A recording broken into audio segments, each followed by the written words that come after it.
Before we begin, if you believe in justice, in truth, and in the power of stories that expose what people try to hide, hit that subscribe button right now. More stories like this deserve to be heard. And this one? This one was almost buried forever. The day began like any other for Marcus Ellington, a 34-year-old father, substitute teacher, and part-time mechanic living in modern-day Georgia. Life wasn't perfect, money wasn't great, but he had something stronger than all of that: integrity. His 8-year-old daughter, Lila, clung to his leg that morning. "Daddy, you promise you'll be home early today." Marcus smiled, lifting her up. "I promise, baby girl. I always come home." He didn't know it would be a promise he couldn't keep, because as he pulled out of the driveway in his dented Honda Civic, a police cruiser rolled right behind him, lights flashing before he even reached the corner. He hadn't even made it 2 houses down. Marcus sighed, pulled over. He knew the routine. Hands visible. Calm voice. No sudden moves. 2 officers stepped out. Officer Calhoun, a tall, red-faced man with a scowl carved permanently into his jaw, and Officer Mills, younger and quieter. Calhoun approached Marcus's window with one hand already resting on his holster. "You fit the description," he barked. Marcus blinked. Description of what? Calhoun didn't answer. He simply yanked Marcus out of the car, slammed him to the ground, and cuffed him before he could even finish breathing. Lila watched from the window. Her scream was the last thing Marcus heard before the car door shut. They took him to the county station. Booked him. Fingerprint. Mugshot. But still, no explanation. Only later did he learn what he'd supposedly done. Armed robbery. Assault. Fleeing the scene. Marcus laughed bitterly. "I was dropping my daughter off at school. You pulled me over before the stop sign." They didn't care. Calhoun smirked. "Tell it to the judge." But Marcus wasn't stupid. He knew the rumor circulating in their small suburban town, that Calhoun had been looking for a win, a big arrest, something to clean up his record after a string of misconduct complaints. And Marcus? He was a convenient face. 2 days later, Marcus sat alone in a cold cell, head in his hands, until a voice filled the hallway, soft but sharp, steady but fiery. "Mr. Ellington." He looked up. A woman stood behind the bars, short locks, black heels, charcoal grey suit. Attorney Haven Pierce, known in the community for 2 things. 1. Winning the impossible cases. 2. Making enemies in the police department. "I've been asked to represent you," she said calmly. Marcus shook his head. "I can't afford." "You don't need to. Someone paid your retainer anonymously." "Who?" But she only smiled faintly. "That, I'm not allowed to say." She slid a folder through the bars. "This case doesn't add up. And something tells me you already know that." Marcus exhaled sharply. "I didn't do anything." "I believe you," she said. The words hit him harder than the cuffs had. Haven's investigation began immediately. But something was off. Every time she tried to get body cam footage, it was unavailable. Every time she requested dashcam recordings, they were corrupted. Every time she asked for witness statements, they were misfiled. Then one night, while reviewing a late-night email, she noticed something strange. A file had been sent anonymously. No message. No name. Just one video attachment. Its title: Courtroom_tape_7B_removed_from_archives.mp4. Her heart sank. This wasn't bodycam footage. This was something else. The video opened with shaky camera quality, likely recorded from a phone pointed discreetly at a courtroom monitor. It showed Judge Harmon's courtroom during a pretrial hearing. Officer Calhoun stood on the stand. Haven leaned forward in her office chair, eyes narrowing. Judge Harmon asked, "Officer Calhoun, can you state for the record why you initiated the traffic stop?" Calhoun cleared his throat and glanced off to the side, a subtle, nervous twitch. "Suspect appeared nervous," he said. "Explain." The judge leaned forward. Calhoun swallowed hard. He was driving, suspiciously. Define suspicious. Long pause. Too long. The courtroom murmured. Finally, Calhoun's answer came, quiet, shaky, and damning. He looked at me through his mirror. The courtroom erupted. Even the judge blinked in disbelief.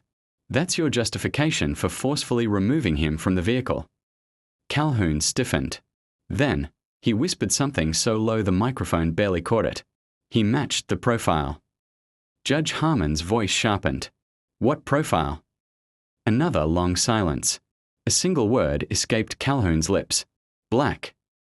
Gasps filled the room. And then, the screen glitched. Jumped.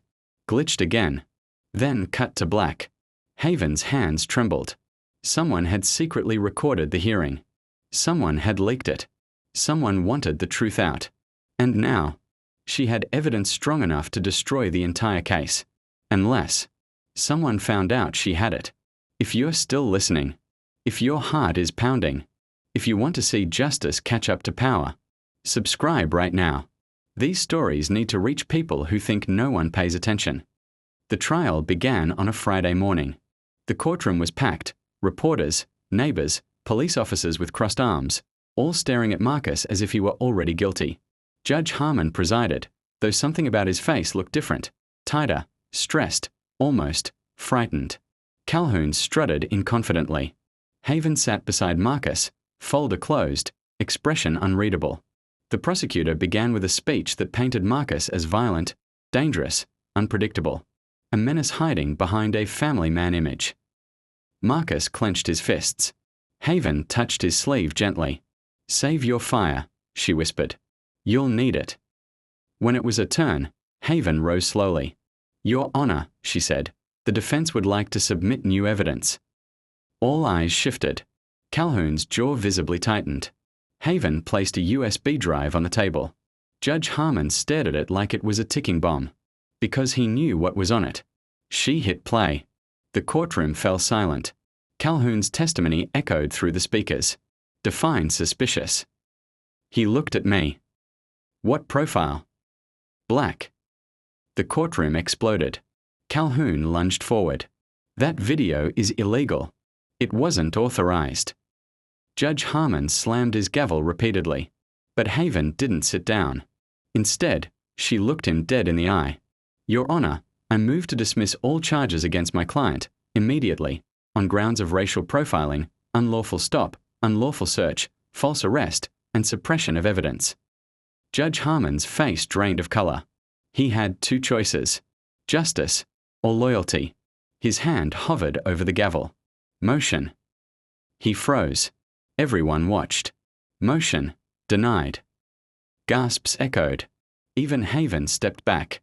Your Honor, the evidence clearly. He cut her off. This court will not admit illicitly obtained materials. Continue with the trial. Calhoun smirked. Marcus felt the world collapse. And Haven? She stared at the judge with an expression darker than anger. It was realization. He was in on it. Marcus sat in his cell, staring at the wall. They're gonna bury me, he whispered to the darkness. Then, footsteps. Haven appeared again. But this time, she wasn't alone. A hooded figure stood behind her. Marcus, she said softly, there's something you need to hear. The hooded stranger stepped forward, revealing a face Marcus recognized immediately. Officer Mills. I was there, Mills said. I saw what Calhoun did.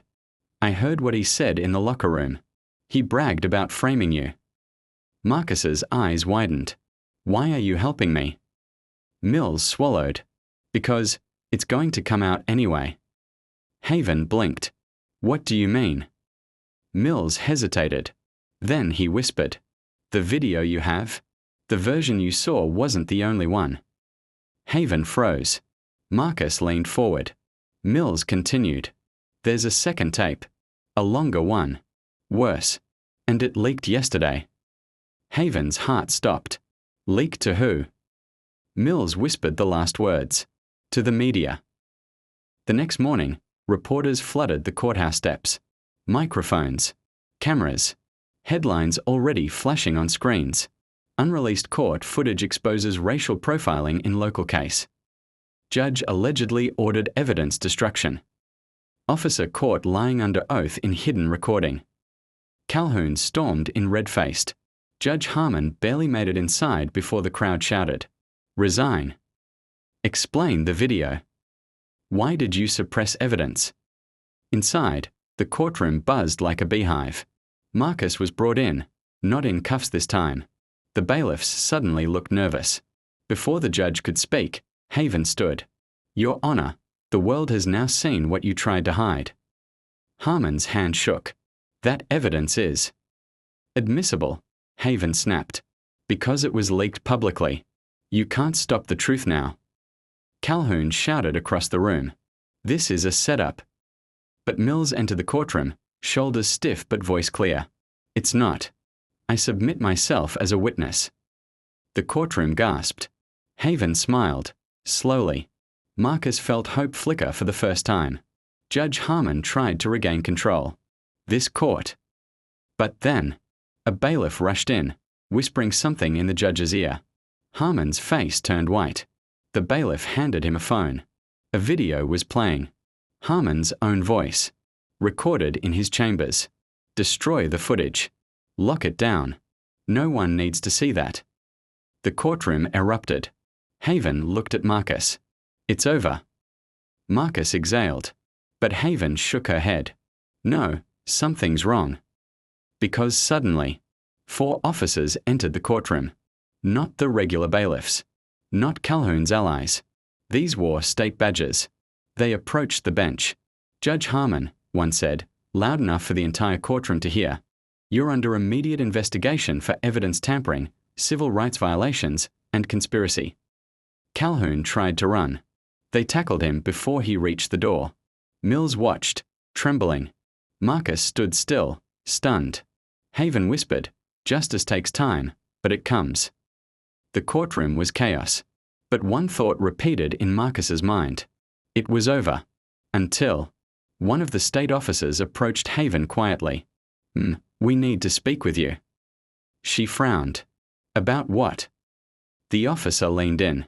It's about the anonymous footage source. Haven's breath hitched. Marcus glanced at her.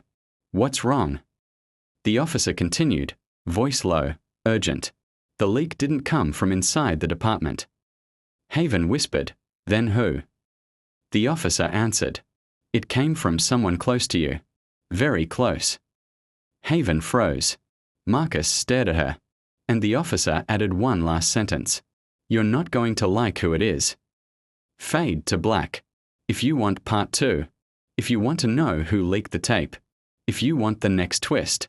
Like, comment, share, and make sure you subscribe to Wealth and Wounds right now. Your support keeps stories like this alive.